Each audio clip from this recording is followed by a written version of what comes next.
California, so it's all right. I posted on Yeah, my page. all right, that's yeah, yeah, we I making just this forgot happen, I, man. forgot I posted it. Yep. But, she just Yeah. make this whole neighborhood the historical district. All right, cool, bro. Hey, what's up? What's up? What's up? Greetings, everybody. What's going on, man? This is Chief Calinago out here in Memphis, Tennessee, man. You know how we do. Always bringing truth to our people. Once again, this is about telling our story, not his story. All right. I'm here with my elder, Oko Tuklo. You know what I'm saying, brother Otto Tuko, all right. I'm still getting used to the indigenous appellation, but at the end of the day, I have a lot of respect for my elders, like I said, because they have a lot of our story, and I'm here to bring it to you. So right now we're at the Ernest C. Weathers house, and my brother here will just pretty much give you an introduction. What this what do you call that? A billboard, a mantle?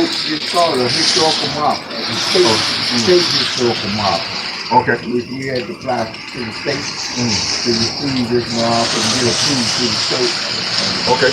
So this right here is the historical marker. All right. To basically, it's kind of like a landmark, where we are able to tell our history, our own story. All right. So what we're gonna do is, if you take a look here, brother, if you don't mind, could you explain to the folks, what this is? This is kind of a front of the house. This is a picture one of the house. And of course, you see my mom and dad. Okay. This is kind of like what we had used in celebration of Christmas. Okay. And this was produced by a artist. Okay. Named Sam Carter. Okay. You only see half of it because it's family. That's there. Okay, but I know in the last build, well, the build we did before, we had spoken about the I am. Right. I am a man. So what we'll do is once we go on the inside, Right. then we'll break some of that Okay, down so some you're more. speaking Yeah. about the I'm a Man. Yeah, well, Yeah. this is I'm a Man. This is the actual one of the promotion pieces that they use around. Okay. So I thought it was so significant of the I'm a Man. Because this is kind of like a drawing Okay. of the I'm a Man picture, but Okay. Beautiful. made it All very right. possible. All right. So let's take it in. All right. After you, my brother, do the honors. All right. Yeah. Okay. So this is the office right here. Okay. We setting up, our own museum. You know what I'm saying? And once again, just honors to our brother for carrying on the legacy of his dad. All right. So, brother, could you explain to us exactly what this is you guys are doing? Well, I'm going to kind of share with you what this is. This is the home house. Okay. Ernest and Dorothy with us. Okay. Where I grew up in Memphis, Tennessee. Okay. This is 40 Brook Road. Of course, you can always Google Ernest C. Willis historical home. Right. So it has a lot of significance in history because a lot of the events that Daddy did as when he was doing photography, he left this house and went to the Emmett Till tribe. Okay. Of course, even prior to that, there was other Negro baseball project. So that he had left here to record. This was the place where he rested, he ate, and he left and went to work. Okay. This home. So we still stand now. We're building it as a tourist attraction. Okay. Whereby we can tell the history. So anybody who call, we tell them. Okay. Sounds good. So guys, you know what? That tour. So you're actually part of history right here. So now, my brother, I see this photo right here. Could you tell me? I see Martin Luther King right here, but can you take me back into time and tell me what this is? Excuse me, I just wasn't totally prepared, but it's all right. This year, of course, explains Martin Luther King and Ralph Abernathy. This is the first day that desegregated Montgomery, Alabama in December 1956. Okay, and your dad took that picture? Yeah, I took that picture. Wow, He had one of his sons was with him at the time. Okay. Now that's 56. That means that this was of course, the first day that they desegregated the buses. Of course, the protest started with Rosa Parks. Yeah. A year earlier. Right. So they shut down the whole bus system. And so after a whole year, they decided to allow the people to get on the bus. And so this is the first picture of mine and Abernathy on the bus in the front seat. Okay. So it just that's telling right there. So let me just kind of reiterate what the brother just said, right? So I'm going to read the caption, right? Dr. Martin Luther King Jr. and Ralph Abernathy on the first desegregated bus, and that's in Montgomery, Alabama, December 21st, 1956. So a year earlier, was it Rosa Parks? Did her standing on the bus where she was not going to move, and then a year later, then that is the first desegregated. But as you could see now, the indigenous people, Martin Luther King and Ralph Abernathy, they're actually in front of the bus, and then you have the real immigrants in the back of the bus. You know what I'm saying? So once again, man, we have to tell our story, and this is what this is all about. Now, brother, what is? Can you explain to me what this picture is? This particular picture is one of the rallies that was taking place in Memphis. Prompting and promoting, of course, the sanitation workers. This is one of the what you call that's a press that you see. His father was somebody's father. And maybe in the Millbrook still out there, Martin King. This is I think that's Shuttlesworth out of Alabama. Okay. All right. Pull this up a little bit. Okay. Right here. This is beautiful right here. This is a beautiful picture. Can you explain that right there? This is, of course, a signature picture. This is one of their last signature pictures here. Okay. This is a signature photo. Okay. Which it described the three children inside of it were three children who desegregated the first school, the elementary school in Memphis, Tennessee. So they were part of that. There's the Willis and the Kyle children. So these children right here, they were the first set of children who went to desegregated schools. All right. So again, this is just showing you some of of our story. All right. I could see that we have a lot of serious people here, officers, and so what's happening in this picture right here? Well, this is kind of like the court case that was going on. Okay. Where they were trying to desegregate, the library and the schools. So these were the Memphis lawyers. Okay. Sugarman, Willis. Okay. Cooks. Okay. Gordon. And that's J.F. Jones. These were the strong group of lawyers who were fighting to appeal to the court. That's what's up. I know you have a couple of paintings here, right? So we're just gonna point out a few of those. And this right here, we have a lot of famous, I know that's Aretha Franklin, right? Handy. Okay. So let me repeat that. So this is who now? Rufus Thomas. Rufus Thomas, and that's his daughter. You ever heard the Funky Chicken do the funky Yes, yeah, that's him. Okay, and that's his daughter. And she got the first what now? She did the first hit record at Stax. So she did the first hit record at Stax. Okay. She's still around. Okay. And Gordon is Art Blue Bland. Of course, we know that's Al Green, Isaac Hayes. Al That's Brooke Ben. Okay.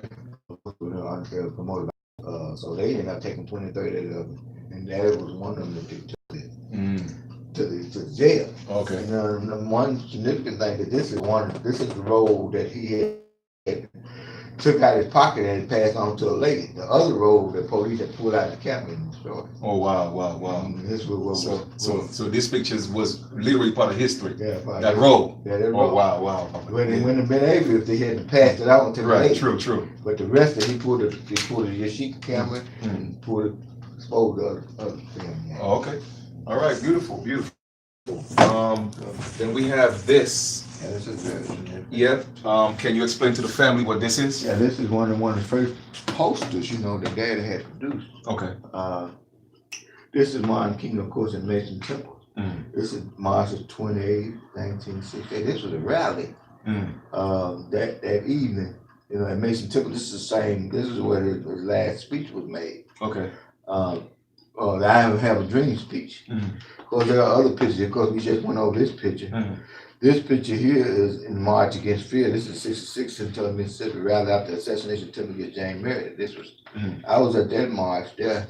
I can see me in a little crowd. That's Stokely Carmichael, Kwame Ture right there. Okay. That's well, these were people who took over the march after Dr. King. Myself and two of my other brothers were there, as well as with my father.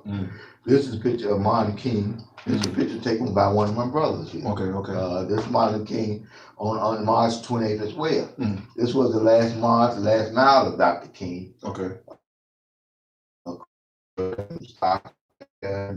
Road, in Georgia, Martin Luther King's funeral. Okay. Horse and buggy mule wagon, told about a mule wagon. So Right. I was came to Memphis to defend the sanitation worker. Right. But his whole thing was also promoting the Poor People's March. Okay. The Poor People's March that he was trying to get people to come to Washington, D.C. To express the poor conditions of all across the country. As a result, what they call the mule train. In other words, after he died, the group got together and said, we're going to carry on the Poor People's March anyway. Okay. It ended up being called Resurrection City. You know, and that's right here in Memphis? No, that's in Alabama. Let me tell you a quick story. Okay. Juan King said after he died, this was after he died, within June. Okay. April, May, June, they had announced that they were going to carry on the Poor People's March to Washington, D.C. Okay. They were going to meet up in Washington, D.C. by mule train. Every state had a group of mules and carriages. Right. And they came from Alabama, they come from Georgia, they came from Oklahoma, and they all merged. Right. And they met in Washington, D.C. Right. And that's how they created Resurrection City. Oh, wow. So the Resurrection City is in Washington. Right. Oh, okay. I didn't know that. They called it Resurrection City. Okay. This really was the last, what we call the last march of the civil rights movement, because the movement died. Yeah. Right after the death of Dr. King. Okay. Right after the end of the Resurrection City. Because they created, if you can recall, they created shanty houses on the lawn of the Washington Memorial. Okay. And so Marks, Mississippi was one of the last mules. Well, about 20 mules. And, they just got on the mule and went on up to Washington. Is this book real quick. Okay. All right. And we're going to discuss a few things. When I'm going to get this. Yeah. So the first, I see a lot of indigenous our people. They have all these signs saying, I am a man. I know we spoke a little bit about that in the first video. You kind of explained how that came about, right? Right. But can you just tell our brothers and sisters that's watching right now what all this is about? Well, I can tell you as the march progressed, I said I got to Field Street and 3rd Street, and I saw, the first stick to hit the window. And when the stick hit the window within 30 seconds, the police began to put down their gas mask and start spraying, and start spraying mace, shooting mace in the gun. And you can see the thing spinning around, and the gas was really stinky, and it would burn your eyes. And so as a child, my eyes were burning. Wow. And of course, at the time, the police would begin to beat people up, and so, and so it was just chaos. Right. It was real confused. It was traumatic as a child, and eventually, me and my daddy got back together. But I saw several things happen. Police, hey boy, turn around, hit me on the back of my leg.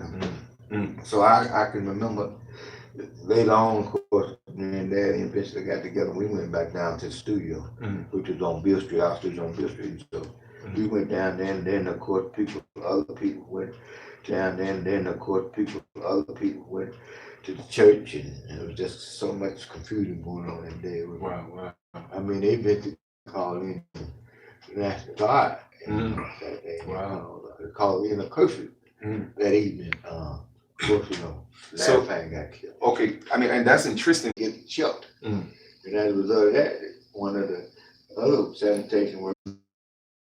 Music, photographs, Wolf. Okay, who's Daniel Wolf? He's the guy who just was hired to write. Okay, to write. Okay, now what's interesting is this, right?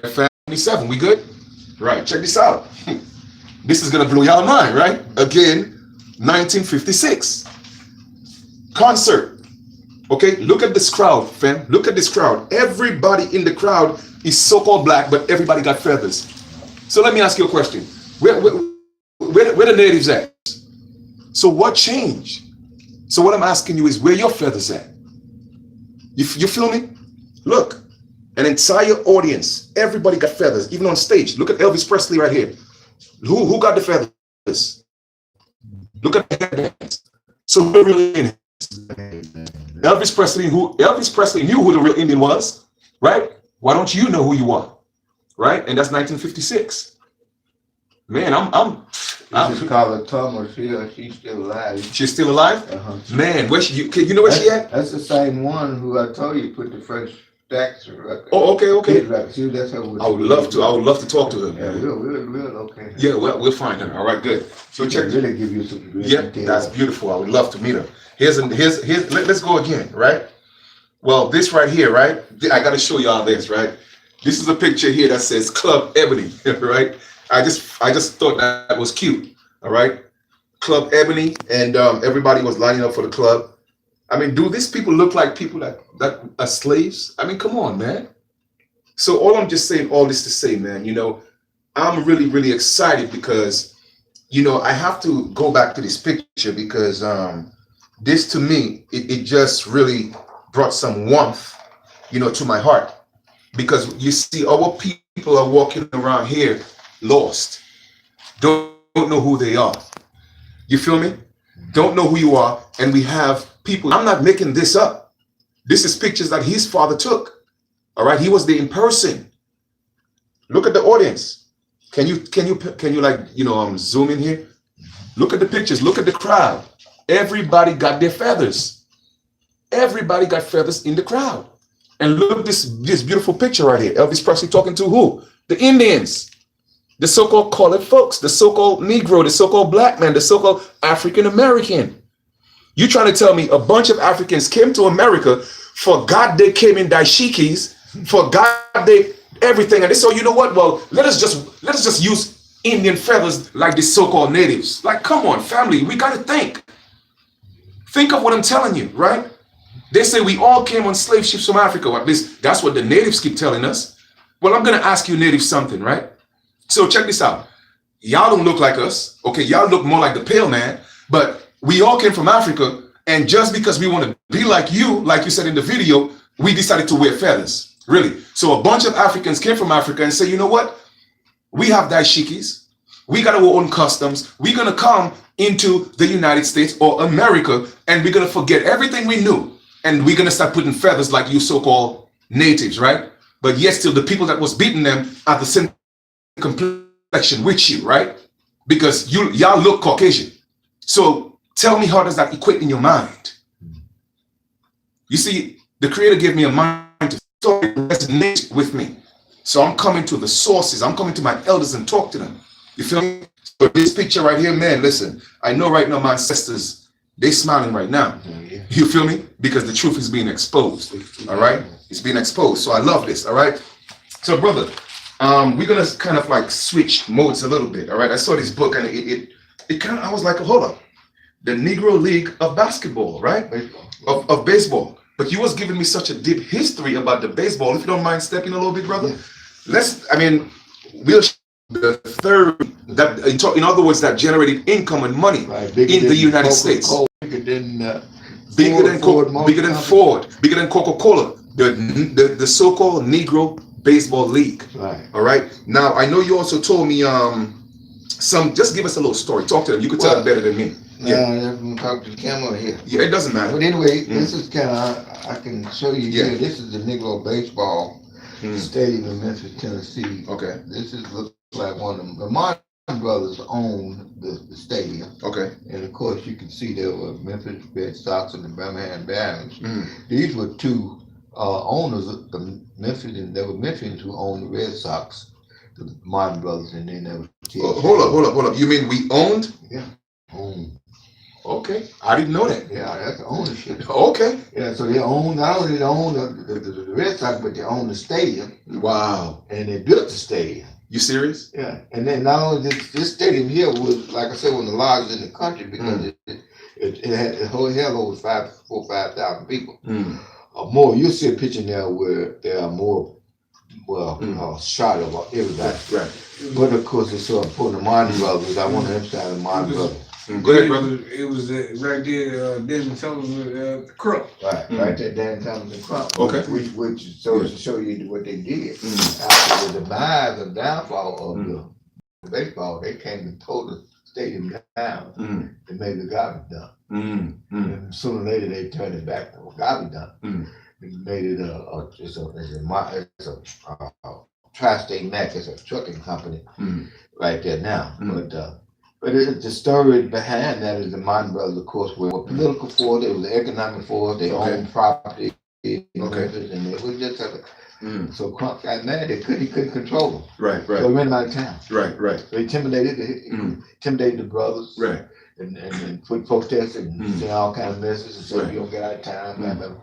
So this was during the time of the downfall of the Negro baseball. So they moved to Chicago. My brother moved to Chicago. Okay.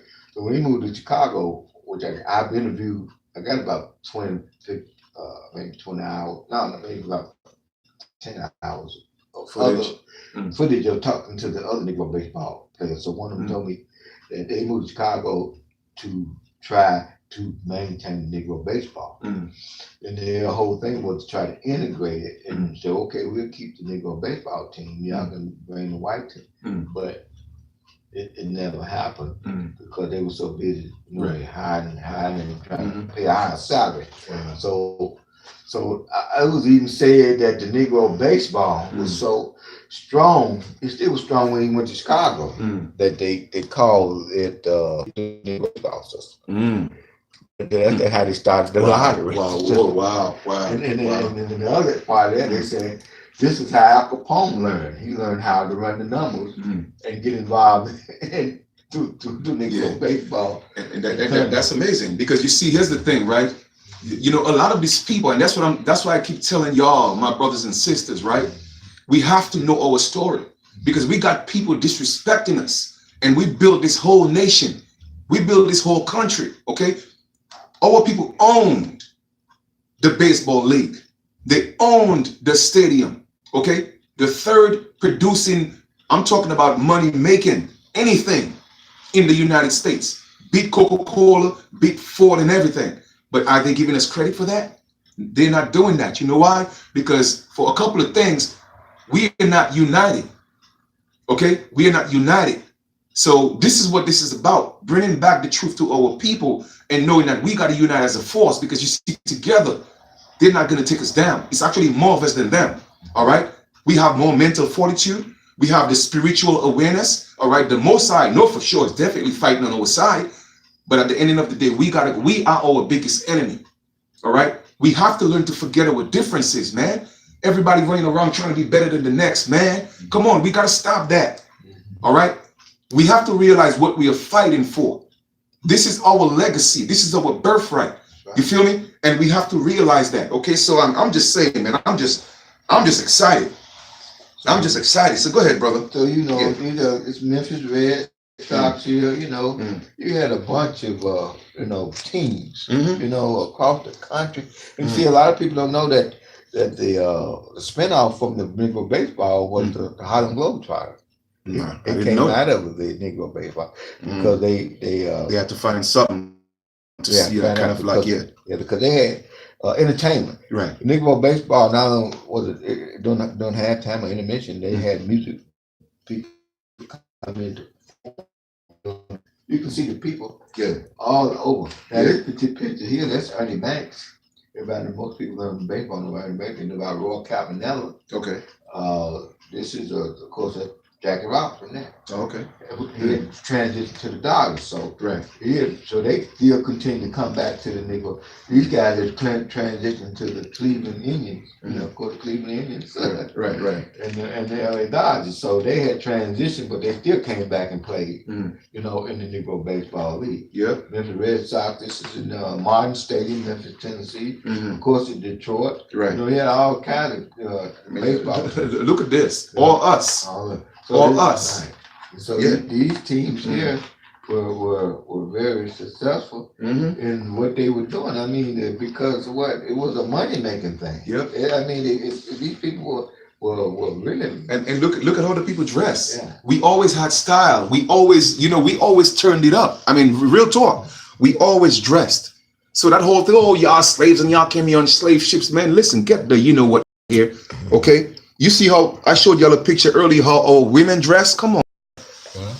Come on. Let's look at this. The stadium. Picture of the stadium right there. Yeah, there's even now a bigger shot than that. It's Mudcat.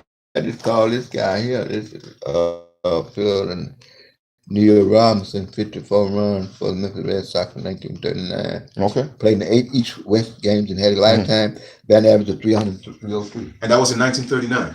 Yeah, right? 1939, right?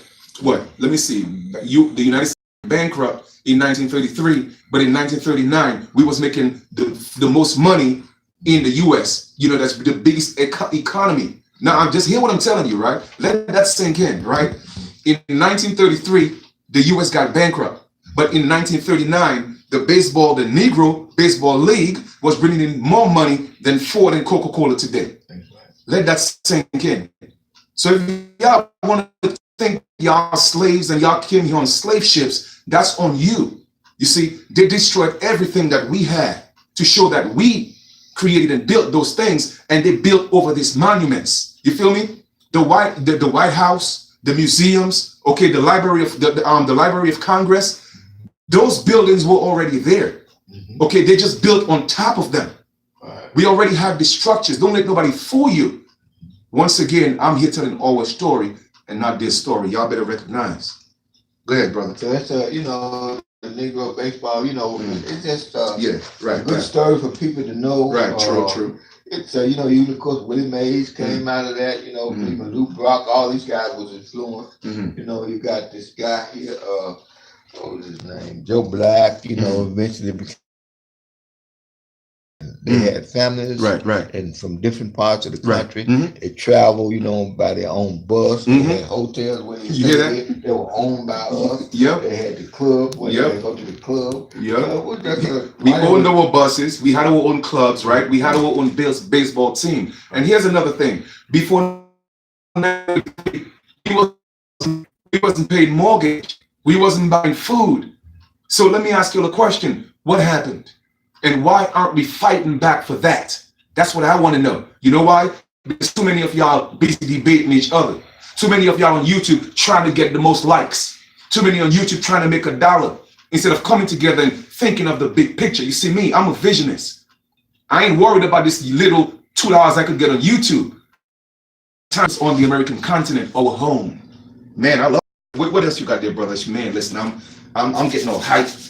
Well, it's a history that I talked to. It's a good. Right. So this is showing you the book. What was in the book? Okay. This is a picture of Emmett Till in the casket in Chicago. You know, of course, they found Emmett Till in the Tallahatchie River. Okay. You know, then Sumner, Mississippi, said it's a good place to raise the boy. Of course, the story Emmett Till, he came from Chicago. His mama let him come to Miss Money, Mississippi for summer vacation. Pull up to what money? What? From Money, Mississippi. You hear that?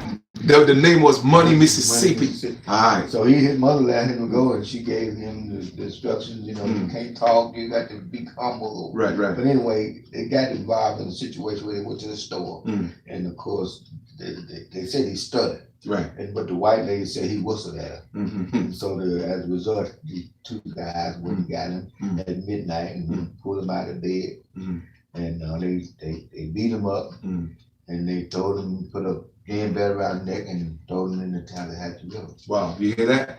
So he had a stutter, and she said that he what? He stuttered? Yeah, he whistled at her.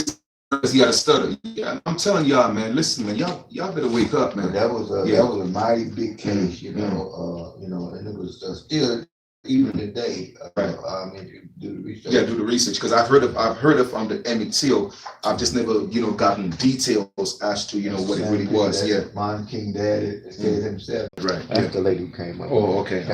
Right. Okay. Well, that's good. Man, I'm feeling so blissful. You know what I mean? I know. So, just in case folks want to they in the area and they want to come check this out for themselves, could you give them the information? We welcome any interest of educational opportunities, students to college and universities, or anybody who's overseas that want to come and visit and see what is historical home. Will of course call us and we will make arrangements for you and your tour to come and visit the home, and we'll give you an experience of history that you never get anywhere else. So you can Google us on Ernest Historical Home or ernesthistoricalhome.com, and you can reach out to us and we'll be glad to accommodate you.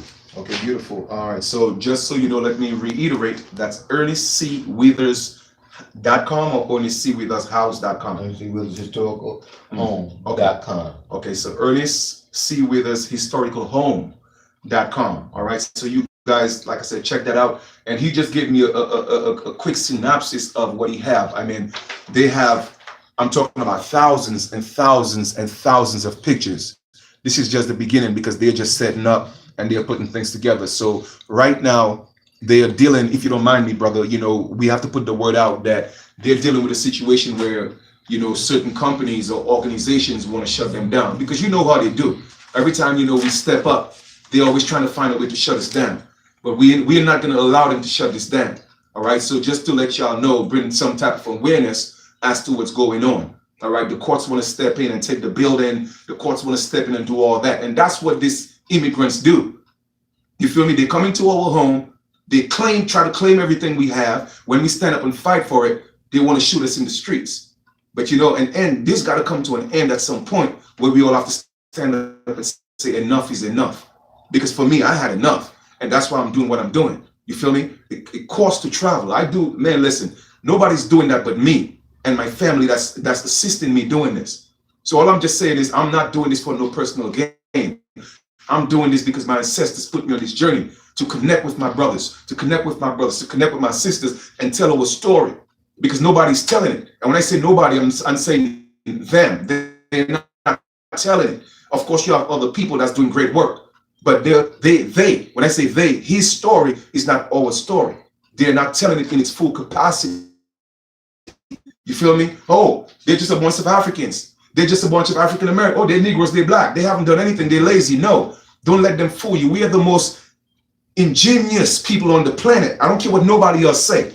Because guess what? Everybody's trying to be like us. Everybody's trying to emulate what we have. As you can see the picture, we gave them jazz, rock and roll, R&B, hip hop. Rock, just name it all. We gave it to them. Even the drums. Africa didn't give us the drums. We gave Africa the drums. Let them tell them. Chief Kalanago said that. Let anybody debate me and prove me wrong. You feel me? So don't let nobody fool you, man. We are the progenitors of civilization, and that's a fact. We're the source. There we go. We're the source. You feel me? Go ahead, brother. Do your thing. Yeah. Well, I was just gonna say, you know, if you're interested in helping us, you can feel free to send your contributions here. Okay. Any contribution coming in from this interview would also support his efforts. Right. But that's what we do it. So let me give them that information, brother. All right. If you guys want to, you know, support, you know, send you know, money orders or anything, like I said, we have to keep this going. All right. So go ahead, if you could just pan it on that, so they could take, you know, they could take that information. We want to keep this alive. All right. The city's trying to take the building. All right. So we got to make sure that don't happen. So we got to spread the word. All right. So I know we took a shot of that, but it's Dr. Ernest Withers Legacy Home, Museum and Foundation, 480 West Brooks Road, Memphis, Tennessee, 38109. So please send your contributions. You know what I mean? It ain't coming to me. It's coming to the home. It's not coming to him. It's coming to keep this alive so we're able to keep our story alive. Okay. So with that being said, brother, in conclusion, anything that you want to add? Well, I can just say, you know, we're on the journey, on the mission.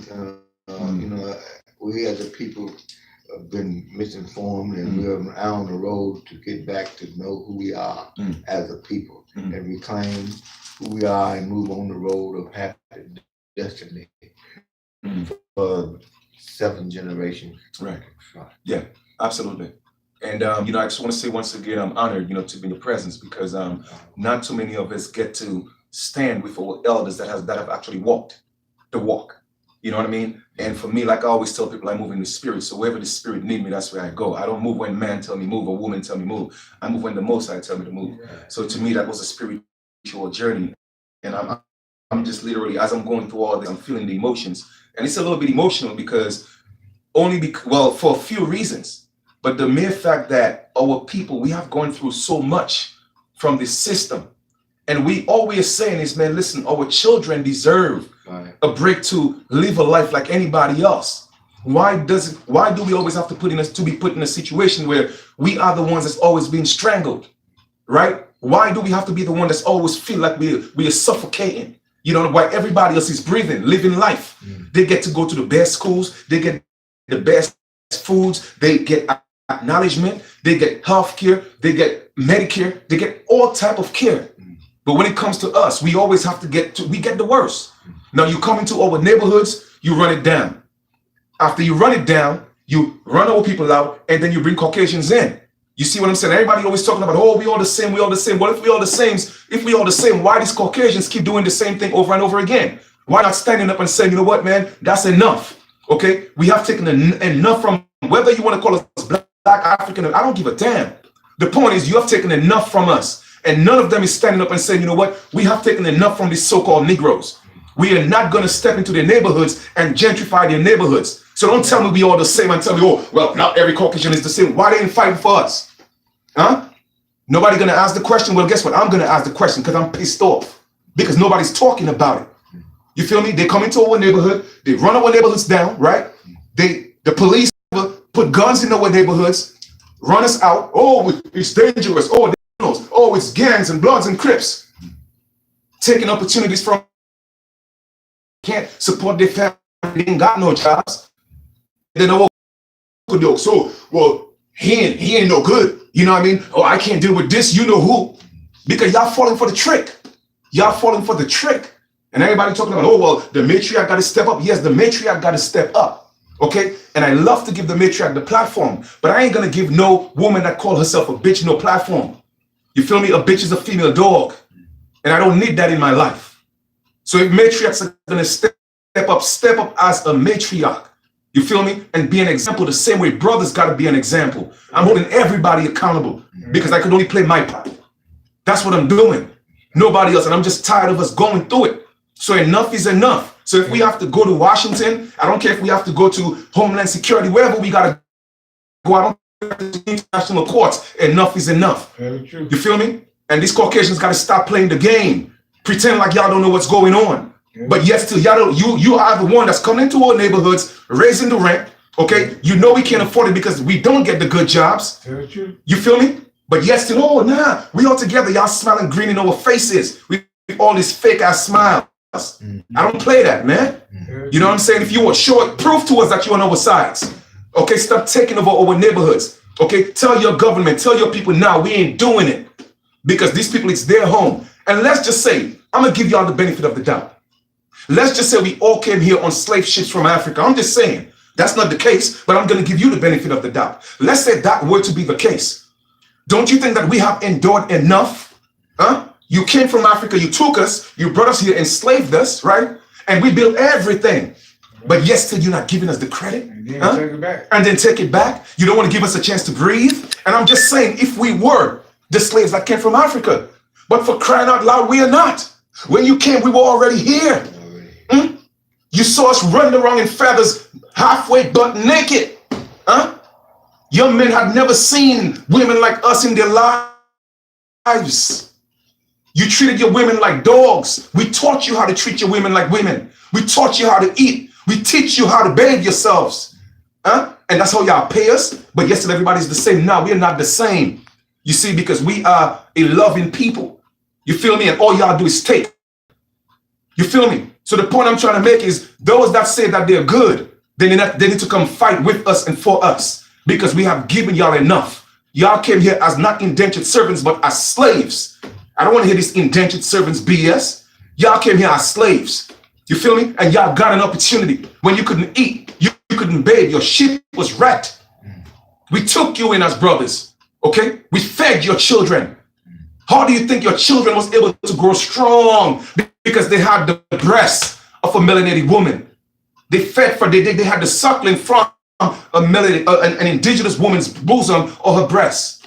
Okay? So I don't want to hear none of that, man. This righteous and of the talking. So yes, I'm sending a message out today to all you Caucasians that talk about, oh, well, you know, yes, they haven't done enough, but yet still, y'all still come and take it. Even now, what's his name? Lindsey Graham said it in Congress. That one of the first laws of nature is self-preservation. You guys are only going to push us so far until we say enough is enough. You feel me? So I'm just saying, we are working hard to make sure that we don't take this where it shouldn't go. Because history is going to repeat itself. I mean, it's inevitable. Y'all trying to act like y'all don't know what's going on. I know y'all see the videos. So you know we know who we are. and we're stepping up because we're talking about it. Y'all know we coming. So the point I'm trying to make is, let's not turn this into something it shouldn't be. Okay? Give us a break. Give us a chance to be who we are. Give us the respect that we deserve in our home. All right? And in all your treaties that you don't honor, you're supposed to deal with the American Indian, or at least the people that you met here that you call the American Indians. You got to deal with us from a government to government basis. All I'm just saying is honor it. Okay? Because we're not going to take it no more. I am tired of seeing our children being killed in the streets. I'm tired of seeing my elders being disrespected. Okay? I'm tired. And we're not going to do it no more. You see, forget the old and our elders. Oh, well, we got to look at that. You feel me? So this is nothing about, I'm not angry. Okay? I'm not angry. My brother Emmett Till, he had a stutter. And he stuttered.